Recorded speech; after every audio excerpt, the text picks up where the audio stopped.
Magandang umaga sa ating lahat.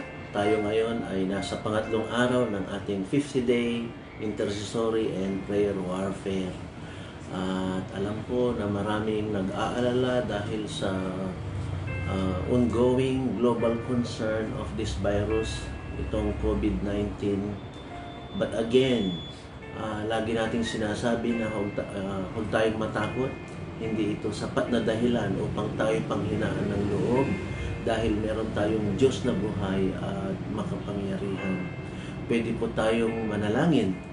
At ngayong oras, bago tayo manalangin, let me encourage you once again with the Word of God before we go to our prayer.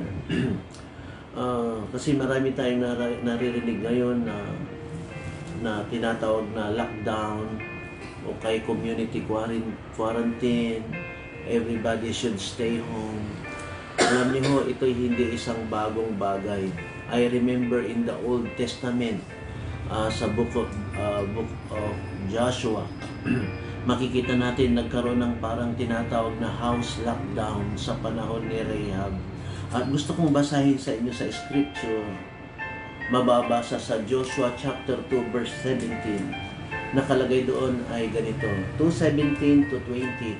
So the men said to her, "We will be blameless of this oath of yours, which you have made us swear, unless when we come into the land, you bind this line of scarlet cord in the window through which you let us down, and unless you bring your father, your mother, your brothers, and all your father's household to your own home, so that it shall be that whoever goes outside of the doors of your house into the street, his blood shall be on his head, and we will be guiltless. And whoever is with you in the house, his blood shall be on our head, if a hand is laid on him. If you tell this business of ours, then we will be free from your oath which you made us swear." Basahin ko po sa Tagalog. Sinabi ng dalawang espiya kay Rahab, "Tutuparin namin ang pangako namin sa iyo, pero kailangan gawin mo rin ito. Kapag nilusob na namin ang lupain ninyo, itali mo ang pulang lubid na ito sa bintanang binabaan namin. Tipunin mo sa bahay ang mga magulang mo, mga kapatid mo, at ang buo nilang sambahayan. Kung may isang lalabas at pupunta sa daan, hindi namin pananagutan kapag namatay siya. Pero may pananagutan kami pag namatay sa loob ng bahay mo. Pero kung ipagsasabi mo ang ginawa namin, hindi namin tutuparin ang pangako namin sa iyo." Ang natunghayan po natin ay kwento ni Rahab nung panahon na siya ay nasa Jericho. Dumating ang judgment ng Diyos doon sa lugar ng Jericho. At ito'y kanilang lulukubin, ito'y kanilang sasalakayin at mamamatay ang mga tao doon. Ngunit merong dalawang espiya na nauna doon at tinulungan ng isang taga roon. Isang babaeng prostitute na ang pangalan ay Rahab. Etong si Rahab, naririnig na niya ang tungkol sa Diyos. Naririnig na niya ang tungkol sa Diyos ng Israel na ito'y tunay na Diyos at gumagawa ng himala. Kaya tinulungan ni Rahab yung dalawang espiya at ibinaba niya doon sa bintana. Alam niyo, sabi ng dalawang espiya, "Tutuparin namin ang pangako namin sa iyo. Pag kami dumating sa bayang ito at ito'y aming lulukubin, mamamatay lahat ng tao. Ngunit ikaw, dahil tinulungan mo kami, basta dito ka lang sa bahay, lahat ng pamilya mo, lahat ng sambahayan ninyo, dito lang kayo sa loob ng bahay." Yan po ay isang lockdown. At sabi niya, kapag may lumabas ng inyong bahay, wala kaming pananagutan. It is a spiritual house lockdown. At pag dumating na ang panahon na yan, ay maglagay ka ng pulang lubid dito sa bintana upang makita namin. Yun ay palatandaan na meron kaming kausap, ikaw yon, at maliligtas ang buong pamilya. Nakikiusap kami na huwag kayong lalabas ng bahay, lagyan nyo ng pulang lubid at maliligtas kayo. Mga kapatid, bagamat ito ay isang kwento sa Old Testament, mayroong spiritual na message ito sa atin. Katulad ni Rahab, lahat tayo ay makasalanan. At kung lagi nating naririnig, kung narinig mo ang mabuting balita na may Diyos na nagliligtas at magtitiwala ka, ikaw ay maliligtas. May 3 bagay akong napansin kay Rahab. Number 1, tinulungan niya yung mga espiya, tinulungan niya yung mga tao, tinulungan niya yung mga lingkod ng Panginoon. Pangalawa, naglagay siya ng pulang lubid doon sa bintana, palatandaan na sila yung kausap na tumulong sa kanila. Naglagay sila ng pulang lubid. Pangatlo, ay nandoon lang sila sa loob ng bahay, walang lumabas sa kanila. Alam niyo, itong 3 lesson na mapupulot natin kay Rahab, may magandang message ito sa bawat isa sa atin. Sa panahon ngayon na may nangyayaring ganito na mga this pandemic disease, a growing global concern at maraming mga natatakot, marami rin ang mga nangangailangan ng tulong, marami rin ang nangangailangan ng encouragement. Tignan niyo ang ginawa ni Rahab. Tumulong siya. Tumulong siya doon sa mga lingkod ng Panginoon. Mga kapatid, this is the best time to extend your help sa mga tao. Kasi sinabi ng Panginoon, kapag tumulong tayo sa ating kapwa, para na rin tayong tumulong sa tao. Marami hong nangangailangan ngayon, maraming nadi-discourage ngayon. Please, extend your helpful hand. Tumulong tayo. Yung iba ay imbis na tumutulong ay lalo pang lumalala ang problema dahil sa kanila sapagkat mga negative na kaisipan, mga overreaction, nananakot. Imbis na ang mga tao ma-encourage ay natatakot sila. Pero katulad ni Rahab, this is the best time. Extend your help.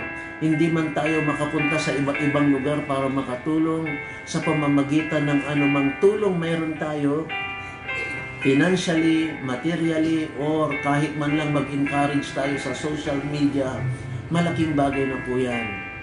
First, si Rahab ho, tumulong siya. Tinulungan niya yung mga lingkod ng Panginoon. Kaya please, tumulong po tayo. Sa anumang paraan pwede tayong makatulong, tumulong po tayo. Pangalawa, makikita natin naglagay siya ng pulang lubid doon sa bintana. Yung pulang lubid na yan, mga kapatid, ay tumutukoy sa dugo ni Jesus. The blood of Jesus will protect you. At hindi yun ang unang nangyari. Kung babalik tayo sa Book of Exodus nung gabi, na sila'y lalabas upang iiwanan na ang Egypt at pupunta na sa Promised Land. Ito ang naging instruction ni Moses sa kanila. Maglagay kayo ng dugo ng hayop, ipahid nyo sa pinto at sa hamba, at kapag dumaan ang anghel ng kamatayan, ay hindi sila masasaktan, especially yung mga panganay na nandoon sa loob. The firstborn will be protected. We are protected through the blood of Jesus Christ. Ang dugo ni Jesus ay makapangyarihan. Ang dugong nabuhos sa Kalbaryo ay makapangyarihan, hindi lang upang tayo linisan sa ating mga kasalanan, kundi ingatan tayo sa lahat ng sumpa, lahat ng salot, lahat ng sakit, lahat ng kahirapan. The blood of Jesus Christ will protect us. At yung lubid na pula na yon ay walang ibang tinutukoy kundi ang dugo ni Jesus. I declare that the blood of Jesus Christ is upon you at lahat po ng mga nanonood ngayon. Please release your faith. Alam nyo, hindi perpekto ang ating president. At sa mga ibang paraan at iba-ibang nakikriticize siya. Well, we do not have a perfect president, but at least we have a perfect God. Alam nyo, ang ating president ay nakikiusap din na he recognizes that God is Almighty. Siya mismong nagsasabi, I urge all people to pray to the Almighty God. Yan ho ay malaking bagay. No, ang gobyerno ho ngayon ay tumutulong sa atin, kaya huwag nating ma-misinterpret yung mga ilang mga ordinansa at mga executive order na yan at mga batas sapagkat ito'y para sa ating kabutihan.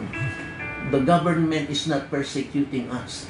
Actually, they are helping us. Gusto nila na they are trying to limit itong mga paghahalo-halo-bilo sapagkat ito kasi ay ang virus kasi ay hindi lang lumilipat kundi dumadami. Kaya by cooperating with the government, then nakakatulong tayo na masolve kaagad ang problemang ito. But again, the blood of Jesus will protect us. Kaya ang aking pakiusap, this is the best time to release your faith. Fear not, release your faith, declare God's protection over you and over your family. Remember, the blood of Jesus Christ is powerful. Pangatlong bagay, makikita natin kay Rahab and even in the book of Exodus, during the time of Passover, they stayed in the house. Sila po'y nanatili sa loob ng bahay. Again, sa government na nakikiusap na let us stay at home, this is to prevent us na ma-infect. Sa atin naman, personally, I believe itong staying more time in the house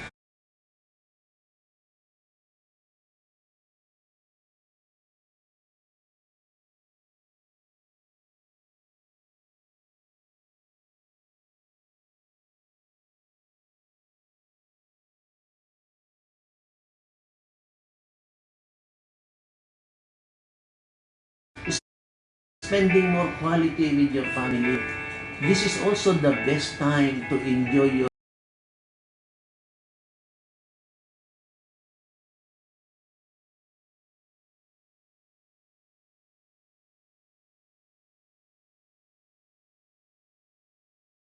devotion, Bible reading, prayer, enjoy your family, express your love to your family. This is the basic unit of the society. Kung mahina ang tahanan, mahina ang pamilya, hihina na ang lahat.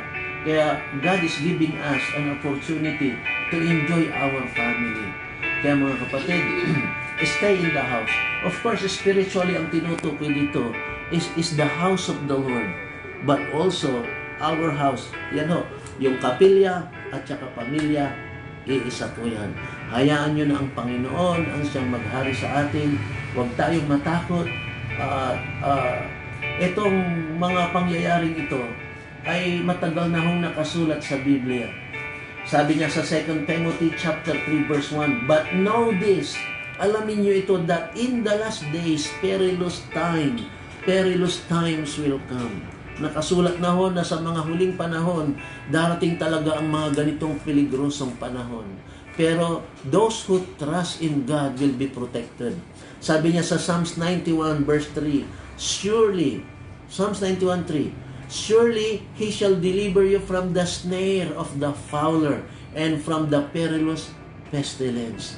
Kaya kung ano man itong nangyayaring salot na sakit na ito at lahat ng mga peste, lahat ng mga bagay na hindi kaaya-aya sa harapan ng Panginoon, we are under protection. Remember, release your faith because He is in control. Marami na hong gumaling. May mga gumaling na rin ho sa sakit na ito na COVID-19. Ang maganda ho dito ay nakontrol na ng China, na-control na ng Singapore, at COVID-free na ang Macau. Ang kailangan lang ho talaga natin ay disiplina. Kaya kung ang bawat isa sa atin ay ingatan natin ang ating kalusugan, ang ating hygiene, umiwas tayo sa pakikihalubilo kung kinakailangan, makikooperate tayo sa government, manalangin tayo lagi, at nandyan na encourage natin ang bawat isa, tumulong tayo sa iba. Whatever is the situation, let me say it again. Whatever is the situation, the truth never changes. God is loving, God is merciful, God is good, and God is control. Hindi niya tayo pababayaan. Tayong lahat ay manalangin. Aming Ama Diyos na makapangyarihan sa lahat, minsan pa Panginoon, nakikipag-isa po kami, Panginoon, sa panalangin ng maraming mga kapatiran na nananalangin din ngayon.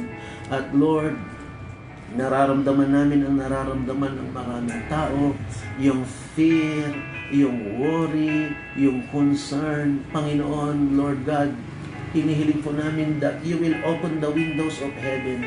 Lord, release your power, O God.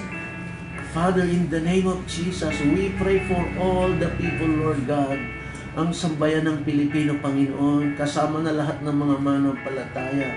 Lord God, we also pray for the government, Lord, especially yung mga doktor at saka mga nurses, Lord, na nagtitreat ng mga PUI at mga PUN. Lord God, dalangin din po namin na ingatan mo rin ang aming mga doktor at ang aming mga nurses at lahat ng nandoon sa lansangan ng mga pulis at mga sundalong nakikipagtulungan sa kaayusan, Panginoon. God, protect everybody. At sa mga apektado ang kanilang hanap buhay, Lord, Panginoon, apektado ang kanilang mga negosyo, Panginoon, we pray na you will comfort them and give them, Lord, other means na makapagpatuloy na mabuhay, makapag-survive, Lord. Dalangin po namin na sa panahon na ito ay iingatan po namin lahat ng pinagkatiwala mo sa amin. Father God, in the name of Jesus, Lord, ito pong panahon na kami po'y lalong magtulungan, lalong mag-unawaan, lalong magpanalanginan. Dalangin ko po, Panginoon, Lord God, sa oras na to, Panginoon, lahat ng mga nangangailangan ay abutin mo, Panginoon. We declare your mighty protection, Lord. And so right now, in the name of Jesus, Lord God, we declare your power.